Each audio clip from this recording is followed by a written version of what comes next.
సాక్షిగా వాళ్ళని అంత చూస్తామని. ఇప్పుడు అధికారం కోల్పోయిన తర్వాత కూడా మీరు చూస్తే డే 1 నుంచి పోలీసుల్ని నేను అధికారంలోకి వస్తే నేను అట్లా చేస్తాను, ఇట్లా చేస్తాను పోలీసులని, లేదంటే ఐఏఎస్ ఆఫీసర్లను కానివ్వండి. ఇప్పుడు ఏకంగా ఈ పీపీపీ ప్రైవేట్ పబ్లిక్ పార్ట్నర్షిప్ లోకి వచ్చి మెడికల్ కాలేజీలు కట్టాలి అని చెప్పని ప్రతిష్టాత్మకంగా రాష్ట్ర ప్రభుత్వం తీసుకున్నటువంటి దానికి ఆ వచ్చే వాళ్ళని కూడా బెదిరిస్తున్నాడు. నేను అధికారంలోకి వస్తే నేను 2 నెలల్లో మీ అంతు చూస్తాను అన్నట్టుగా. అది రద్దు చేయడం కూడా కాదు, అంతకు మించినటువంటి బెదిరింపు. మీరు ఎలా చూస్తారో జైలుకు పంపిస్తాను అని చెప్పని ఇంత దారుణమైనటువంటి మానసిక పరిస్థితి ఉన్నటువంటి జగన్మోహన్ రెడ్డి అంటే ఆయనకి పూర్తిగా నిండిపోయింది అరాచకత్వంతో. ఆ అంటే తన బలాన్ని ఎవరి ముందు చూపించాలనుకుంటున్నాడు? ఏది రాజ్యాంగబద్ధమైనటువంటి పదవిలో ఉన్నటువంటి మన రాష్ట్ర గవర్నర్ గారి దగ్గరికి వెళ్ళేటప్పుడు అట్లానా అండి వెళ్ళేది? ఆల్రెడీ ఎవరైనా నిజంగా చనిపోతే సంతాపానికి వెళ్ళేటప్పుడు కూడా ఇదే పిచ్చి. ఆ వెళ్తూ కూడా మనుషుల్ని కారు కింద తొక్కి చంపేసినటువంటి వ్యక్తులు వీళ్ళు. ఇప్పుడు చట్టబద్ధమైనటువంటి రాజ్యాంగబద్ధమైన పదవిలో ఉన్నటువంటి గవర్నర్ గారి దగ్గరికి వెళ్తుంటే కూడా అదే బల ప్రదర్శనతో వెళ్తున్నారు. అంటే వీళ్ళు మారరు ఒకటి. రెండోది, ఎంత అబద్ధం చెప్తూ అసలు నిన్న ఆయన మాట్లాడినప్పుడు ఆ హావభావాలు కానివ్వండి ఏదైనా సరే ఎన్ని నీతులు చెప్తున్నాడంటే నిజంగా కొత్తగా వినేవాడికి అయ్యా బాబు జగన్ చెప్పేది నిజమే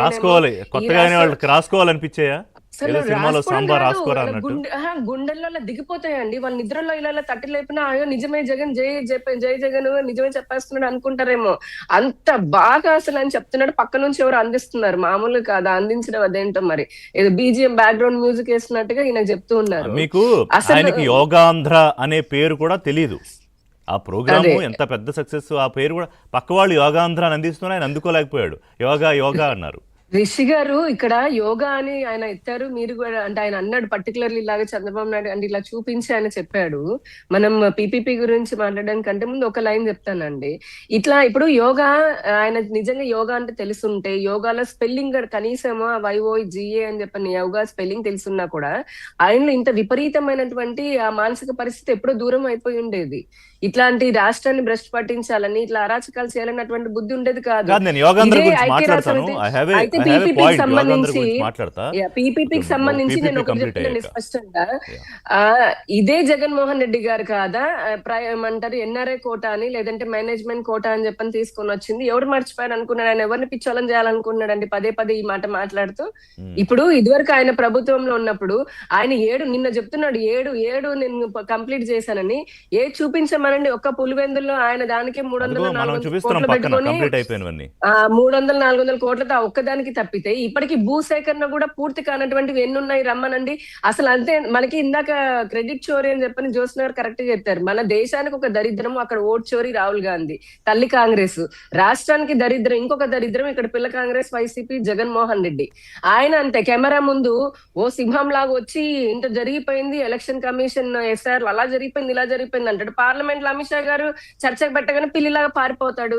ఈయన అంతే ఇప్పుడు ఇంత అవినీతి జరుగుతుంది అన్నాడు. నీకు అసలు నువ్వు ఎమ్మెల్యేవే కదా, ఆయన ఎమ్మెల్యే లాగా ఉండబట్టే కదా ఈ రోజు ఇలా మాట్లాడుతున్నాడు. నువ్వు ఎమ్మెల్యే అయినప్పుడు ఇటువంటి సమస్యలు ప్రజా సమస్యలు ఎక్కడ చర్చించాలండి? అసెంబ్లీలోగా చర్చించాల్సింది. ఈ మనిషి అసెంబ్లీకే పోడు. ముఖ్యమంత్రి అసలు మీకు 164 మంది ఆయన మీద పడిపోతే 164 మంది పడిపోవాల్సిన అవసరం ఏముందండి? అసెంబ్లీలోకి వస్తే ముందు ఆయన అవినీతే కదా బయటకు వస్తుందని భయపడి రావట్లేదు ఆయన. ఈ రోజు అదంటే ఈయన కూడా అంత కెమెరాల ముందు చంద్రబాబు నాయుడు గారు ఇలా చేసేస్తున్నారు, కూటమి ప్రభుత్వం అలా చేస్తున్నా అంటాడు. నువ్వు దమ్ముంటే ధైర్యం ఉంటే అసెంబ్లీకి చర్చకి రా. నిన్న ఎందుకు ఆరోగ్య శాఖ మంత్రి సత్యకుమార్ ఎంత ఓపెన్ ఛాలెంజ్ చేశారు, ఆయన ఎంత ధైర్యంగా చేశారు. ఒక మనిషి మంత్రి ఎంత ఆయన చేస్తుంటారు. నీకు దమ్ముంటే ఇదంతా కాదు, నువ్వెవరో వచ్చే పరిశ్రమలు ఎల్లగొట్టడం వాళ్ళ హయాంలో పరిశ్రమలు ఎల్లగొట్టారు, ఇప్పుడు కూడా వచ్చే వాళ్ళని బెదిరిస్తున్నారు. అదంతా కాదు, నీ దమ్ముంటే నేను మంత్రిని నన్ను జైలుకు పంపించాను అన్నాడు. దమ్ముంటే నిజంగా మేము కూడా అదే డిమాండ్ చేస్తున్నాం అండి. బీజేపీ తరఫున కూడా ఇదే జగన్మోహన్ రెడ్డికి దమ్ముంటే పంపించమనండి. మా పార్టీ మంత్రి కదా అక్కడ ఉంది, ఈ శాఖలో ఉన్నాడు కదా, పంపించమనండి. ఇప్పుడు ఈయన పీపీపీ అని అంటే అది ప్రైవేటైజేషన్ అని అరుస్తున్నాడు. ఆయన ఉన్నప్పుడు 42% అంటే ఆయన ఉన్నప్పుడు 42% మాత్రమే ఉండేది. ఇప్పుడు పెరిగిన సీట్లతోటి 50%కి పెరిగినాయి, అంటే 8% సీట్లు పెరిగాయి కదా. పదే చెప్తున్నారు.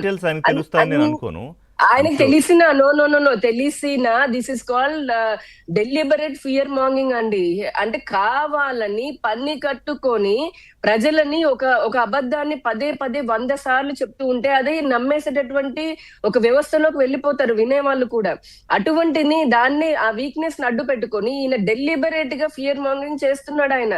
ఎందుకనంటే ఇప్పుడు ప్రజలు గుర్తుంచుకోవాలి, నేను మళ్ళీ మళ్ళీ చెప్తున్నాను, ఇంకా ఎవరైతే ఇంకా ఇలా ఉన్నారా పేద అంటే ప్రజలు ఇంకా ఇంకా ఒక pocket of people, some pockets of people ఇంకా ఉన్నారండి. ఉన్నారా ఇప్పుడు జగన్మోహన్ రెడ్డి చెప్పేది నిజమే ఉంటారంటే నమ్మేవాళ్ళు? ఒకసారి చెప్తే నమ్మకపోవచ్చు, పదే పదే పదే పదే ఎవరైతే పేద ప్రజలు నిన్న ఎంత పిచ్చి అబద్ధాలు అన్న, పచ్చి అబద్ధాలు, పిచ్చివి పచ్చివి కూడా. ఏది ప్రైవేట్ రేపొద్దున మన భావితరాల పిల్లలట ఆసుపత్రులకు వెళ్ళడానికి గవర్నమెంట్ ఉండవట 2 లక్షలు 3 లక్షలు 5 లక్షలు కట్టుకోవాలనంట. ఇంతకంటే ఒక మాజీ ముఖ్యమంత్రి ఇంత ఇంత పచ్చి అబద్ధాలు చెప్పొచ్చా అండి ఎక్కడైనా? అసలు ఈ రకంగా తప్పుదో పట్టించొచ్చా? ఈయన మళ్ళీ కోట్ల గురించి మాట్లాడుతున్నాడు. కోర్టుకి వెళ్తానని ఎందుకు వెళ్తాడు ఈయన? వెళ్ళు, ఇంత ముందు అయ్యిందిగా, నీ మనుషులతో వేయిస్తే కోర్టు ఏం చేసింది? పిల్లు వేశారు కదా, మన పిల్లు వేసినప్పుడు వాళ్ళు ఏమన్నారు? దీన్ని అసలు మేము చేయం, ఎందుకంటే పీపీపీ మోడల్ అది కరెక్ట్ అయినది, రాష్ట్రంలో ఇప్పుడు ఆర్థిక వనరులు తక్కువగా ఉన్నాయి కాబట్టి చేయడంలో తప్పేంటి అని చెప్పని. ఈ రోజు నేను ప్రతి శాఖలో నేను పెట్టిన దానికి ఇట్లా చేసిన ఒకటి ప్రజలకి మళ్ళీ మళ్ళీ మనం అంటే ఒక పక్క అబద్ధం అనేది 1/2 సెకండ్ లో ప్రపంచం చుట్టొస్తూ ఉంటుంది, నిజం నిదానంగా వెళ్తుంది అన్న టైప్ లో ఇప్పటికీ 70% ఎవరైతే పేద ప్రజలు ఇట్లా లేదంటే మధ్యతరగతి వారు ఉంటారో వారికి అన్ని రకాలుగా 100% ఉచితంగా ఇస్తున్నారు కదా వైద్యము. ఇప్పటికీ ఆయుష్మాన్ భారత్ గాని లేదా ఎన్టీఆర్ వైద్య సేవకు సంబంధించి కానీ ఈ పథకాల్లో ఉన్నటువంటి వారందరికీ లబ్ధిదారులందరికీ లబ్ధి జరుగుతుంది కదా, సీట్లు పెరిగాయి కదా, అలానే పడకలు పెరిగాయి కదా. ఇంకోటి the best world class faculty వస్తారండి. ఇన్ఫ్రాస్ట్రక్చర్ మాత్రమే కాదు, మెడికల్ అంటే ప్రజల ఆరోగ్యానికి సంబంధించి. కాబట్టి కేవలం మనం ఇన్ఫ్రాస్ట్రక్చర్ ల్యాబ్ ఫెసిలిటీస్ తో పాటు ఫ్యాకల్టీ కూడా ఉండాలి కదండి. ప్రజల ప్రాణాలతో చెలగాటం ఆడలేరు కదా. So the world class best faculty రావాలి. ఇవన్నీ పీపీపీ మోడల్ లో వస్తున్నప్పుడు ఈయన డెలిబరేట్ గా పేద ప్రజలని లేదంటే పేద విద్యార్థులని మైండ్ వాళ్ళని పాడు చేసే విధానంలో చేస్తున్నారు. కానీ ప్రజలారా మీరు గుర్తు పెట్టుకోండి, జగన్మోహన్ రెడ్డి మాట వింటే నష్టపోయేది ఇదే పేద ప్రజలు, ఇదే పేద వైద్య విద్యార్థులు. ఈ రోజున నిర్మలా సీతారామన్ గారు చెప్పారు కదా, పీపీపీ పోర్ట్స్ లో ఉంది, ఎయిర్పోర్ట్స్ లో ఉంది, డిఫెన్స్ లో ఉంది, రోడ్లలో ఉంది, రైళ్లలో ఉంది, అన్ని రంగాల్లోనూ ఉన్నాయి. అలాంటిది ఇక్కడ రాష్ట్రంలో అన్ని రాష్ట్రాలు దాదాపు చాలా రాష్ట్రాలు ఈ పీపీపీ విధానాన్ని అమలు చేస్తున్నాయి. ఈయన ఎవరిని అంటున్నాడు? ఇది నీతి ఆయోగ్ ఒప్పుకుంది కదండి రిషి గారు, ఒకటి నీతి ఆయోగ్ ఒప్పుకుంది కదా, కేంద్ర ప్రభుత్వం ఒప్పుకుంది కదా దీనికి. ఈయన ఏమన్నాడు? పీపీపీ చేస్తా అందరినంటే నిన్న సత్య గారు అన్నారు కదా, నరేంద్ర మోదీ గారిని అరెస్ట్ చేయాలా ఈయన ఉద్దేశంలో? భారత ప్రధాని ఇక్కడ మోదీ గారి వ్యక్తిని కాదు, భారత ప్రభుత్వంలో ఉన్నటువంటి ప్రధానమంత్రి లాగా ఆయన అనుమానండి. మరి ప్రధానమంత్రి గారు కూడా అన్ని రంగాల్లో పీపీపీని ప్రవేశపెట్టారు కదా, ఆయన కూడా ఇది చేయాలని చెప్పని పెట్టమని చెప్పండి. ఒక బ్రేక్ తీసుకుందాం. అప్పుడు ఇదే పాయింట్ మీద ఇందాక ఆమెన్ గారు చెప్పినట్టుగా ఎడ్యుకేట్ చేయాలి ప్రజలను. ఎందుకంటే ఈయన దీన్ని ఒక అతిపెద్ద ఉద్యమం అని, ప్రపంచంలోనే ఇంత పెద్ద ఉద్యమం జరగలేదంటారేమో రేపు పొద్దున్న, రాష్ట్ర చరిత్ర వరకు ఆగిపోతారని అనుకోను నాగార్జున గారు. రెండోది ఈ బెదిరింపులు, జైళ్ళకి పంపిస్తానడము. నిన్న మంత్రి కరెక్ట్గా రెస్పాండ్ అయ్యారు సత్యకుమార్ గారు. మొదటి నుంచి కూడా ఆయన విషయంలో చాలా స్ట్రింజెంట్గానే రెస్పాండ్ అవుతున్నారు, అవసరమైతే నన్ను జైలుకి పంపించు అని. అంశాలను మాట్లాడదాం బ్రేక్ తర్వాత.